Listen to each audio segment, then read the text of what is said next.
Marikoy, so for today's video nga ulit, samahan niyo ako mag-unpouch ng ating mga parcel from Shopee. So mga Marikoy, another na naman to series ng pag-unpouch ng mga na-purchase ko sa Shopee. And lahat naman to mga Mariko ay available sa aking link and also ilalagay ko rin dyan sa description.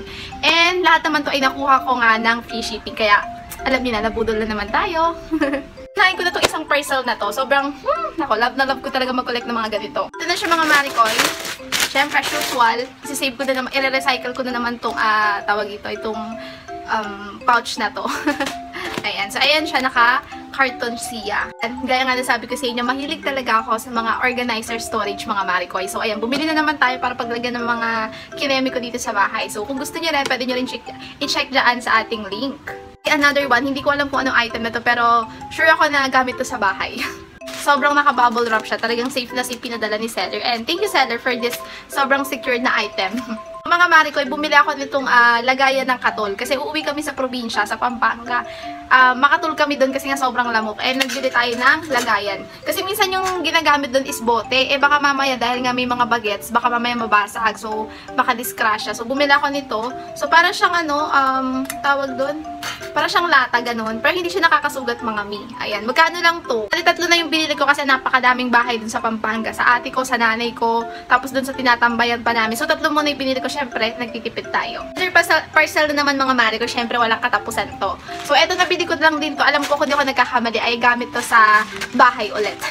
Bumili ako ng condiments mga Mariko. Lagayan ng condiments, hindi condiments pala. Lagayan ng condiments. Kasi uwi kami ng Pampanga. Bali plastic to mga Mariko, ha. Iuwi ko siya sa Pampanga pag lalagyan ko siya ng mga iodized salt, bedsheet, pepper.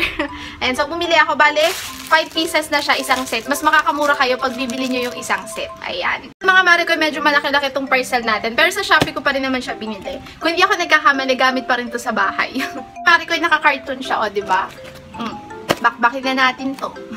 Pili ako ng dalawang, ewan ko sa tawag dito sa dalawang to. So, ito gagamitin ko siya kasi nagluluto kami sa probinsya. Sa Pampanga, iuwi ko rin to sa Pampanga. So, madalas kami nagluluto doon ng fishball. Kapag pagka magkakasama kami, magkakapatid, ganyan. Pag bakasyon. And then, bumili din ako ng ganito panala kasi nai-stress ako yung mga gamit ng nanay ko, hindi ko makita pagka nagluluto ako sa Pampanga. Kaya nabili na rin tayo nito.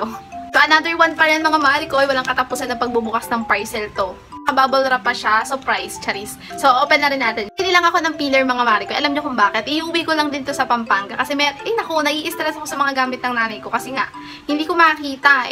Ako laging inuutusan magluto dun sa amin sa Pampanga. So, bumili na ako nito para hindi ako ma-stress. Syempre, nagluluto na ako, ma-stress pa akong hanapin yung mga kagamitan ng nanay ko. Ayan.